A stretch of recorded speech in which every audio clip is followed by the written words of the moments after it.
देखिए, जो हमारे पास रिपोर्ट्स हैं, यहाँ पे हमारा एक स्कूल है, गर्ल्स हायर सेकेंडरी स्कूल। वहाँ पे कुछ बच्चों को सेल्फ डिफेंस प्रोग्राम कोई चल रहा था। तो इसी ने असना में प्रोग्राम चल रहा था तो कुछ पेपर स्प्रे इनके हाथ में आया है, तो उसकी जानकारी दी जा रही थी। तो उनके कहने के मुताबिक किसी बच्ची ने वो स्प्रे खोला है, तो अचानक से वो प्रेस हो गया। तो it has spread among girls, जो वहाँ पे भी उस इर्द गिर्द बच्चियाँ थी, तो वो स्प्रे उन्होंने इनहेल किया है। तो नेचुरली जब कोई ऐसा सब्सटेंस कोई इनहेल करे तो एक बॉडी में एक रिएक्शनरी प्रोसेस हो जाती है, एक इरिटेशन सी हो जाती है, थ्रोट में, चेस्ट में इरिटेशन हो जाती है। तो इन बच्चों को सबको इरिटेशन हो गई है, तो इसी के साथ साथ ये बहुत एंशियस हो गई, परेशान हो गई है। छोटी बच्चियाँ हैं, घबरा गई हैं। तो ये एक रिएक्शनरी प्रोसेस था। माशाल्लाह 13 बच्चियाँ थी, सबको हमने ट्रीट किया। कुछ को हाई फ्लो ऑक्सीजन ज़रूरत थी, कुछ को लो फ्लो ऑक्सीजन की ज़रूरत थी। इंजेक्टेबल्स दिए, सबको स्टेबल किया। माशाल्लाह सब ठीक है, कोई सीवियर केस नहीं है, ऐसा कुछ सीवियर केस। शमीम साहब, मैं आपकी इन्फॉर्मेशन के लिए बताना चाहूँगा कि 13 अक्टूबर से लेकर 25 अक्टूबर तक यहाँ पे सेल्फ़ डिफेंस का प्रोग्राम चल रहा था।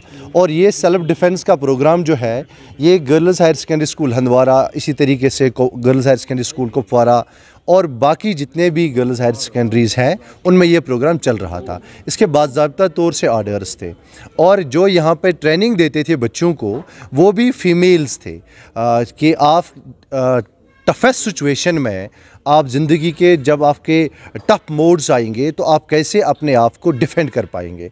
तो उसी सिलसिले में जो यहाँ पे प्रोग्राम था, ये कंप्लीट हुआ, और कंप्लीट होने के बाद आज उसके 10 दिन हो गए। और जब इसका लास्ट डे था, यानी at the 12th day of the program, ऐसा हुआ कि वहाँ पे सेल्फ़ डिफेंस किट जो थी, निर्भया सेल्फ़ डिफेंस किट, बच्चों को मैं तकसीम की गई।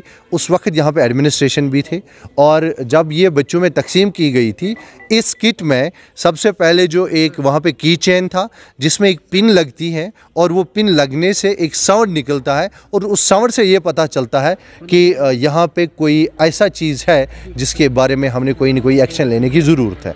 पहली बात। दूसरी बात, एक विसल है उसमें, और तीसरा जो है उसमें पेपर स्प्रे था। और ये पेपर स्प्रे जो है, यहाँ पे एडमिनिस्ट्रेशन ने, स्कूल अथॉरिटीज़ ने ये डिसीजन लिया कि ये पेपर स्प्रे हम बच्चों में नहीं देंगे, क्योंकि वजह ये है कि ये जो बच्चा है, मे भी कहीं पे इसको इस्तेमाल करें। अगर घर में इस्तेमाल करेंगे और उसकी वजह से जो वहाँ पे छोटे बच्चे होंगे या घर में जो बाकी अफरादी खाना होंगे, उनको कोई परेशानी का सामना करना पड़ेगा। तो इसकी वजह से इस स्प्रे किट को खोला गया, और ये जो स्प्रे की बोतल थी, इसको स्कूल अथॉरिटीज़ ने अपने लॉकअप में रखा। बाकी जो इसके और पार्ट्स थे, वो बच्चों में तकसीम किए गए।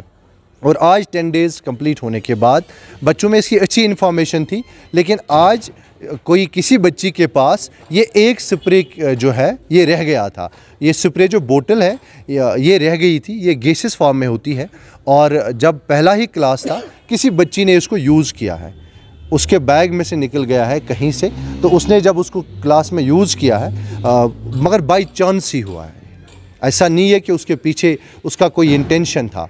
तो चूँकि जब ये यूज़ किया गया है, बाकी जो 5-8 बच्चियाँ वहाँ पे पहले ही थी, उस पर इसका इफ़ेक्ट पड़ा है, और वो वहाँ पे पहले 2 बच्चियाँ अनकॉन्शियस हुई, फिर 4 हुई, और टोटल में 16 बच्चियाँ अनकॉन्शियस हुई। प्रिंसिपल सर और जो कि सीनियर स्टाफ मेंबर्स हैं, उनकी हिदायत के मुताबिक ऐसा हुआ कि क्लास को हमने बाहर निकाला, और ये जो बच्चियाँ हैं, इनको हमने डिस्ट्रिक्ट हॉस्टल हंदवारा